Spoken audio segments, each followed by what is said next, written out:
here's what we do. So I'm going to talk a little bit about hiring in general. As far as hiring programmers, we look to people who are involved in the open source movement for a variety of reasons. Number one, it means they love programming because they do it for free on projects they believe in. Number two, it means you can actually look at their code. You can look at their contributions. You can look at the way they write and how well they work with others. They have to work well with others. They typically work well with others remotely, and our company is sort of a remote company. So all those things matter. Unlike if you go hire someone who's worked at Microsoft for 20 years, you can't see their source code. Or someone who worked at a bank, like you can't look at their work. You have to take like them at their word. But if you look at people's open source software contributions, you can see what they've actually produced. So every single person we've hired who's a programmer is involved in open source. Most of them were involved in Rails, actually contributing to Rails itself. They were Rails core members or contributed to Rails a lot. So that's one way to look at just raw talent. But raw talent is not what we're after. You have to hire good people, first of all. Everyone who works with us, they're just great people. Like, I like them all.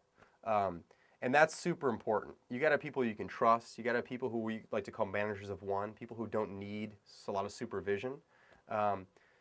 And they have to be curious. That's another thing. Like, we want to hire curious people. We want to hire people with a life outside of work also. And in fact, we help support that. So when we hire somebody, one of the things that we do is we will help you pay for your hobbies. So one of our guys, our system administrator, Mark, wanted to learn how to fly a plane. And so we helped him pay for flight school, partially.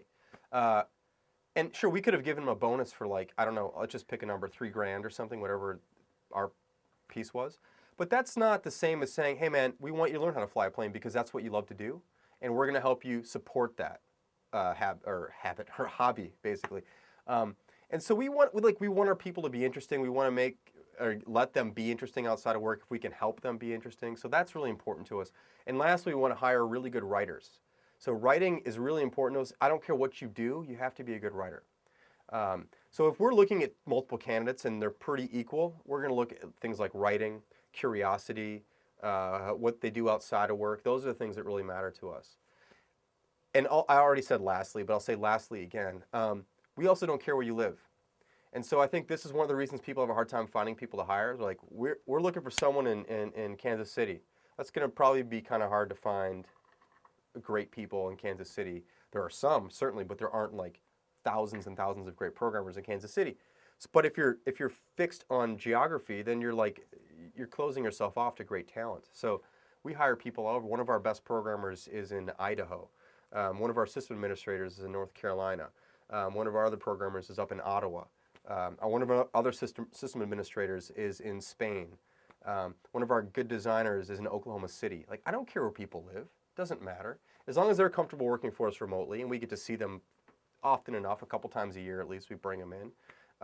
And they're comfortable working in that environment, then let's work together. Like, I don't need you to be in Chicago. I don't need you to come into the office.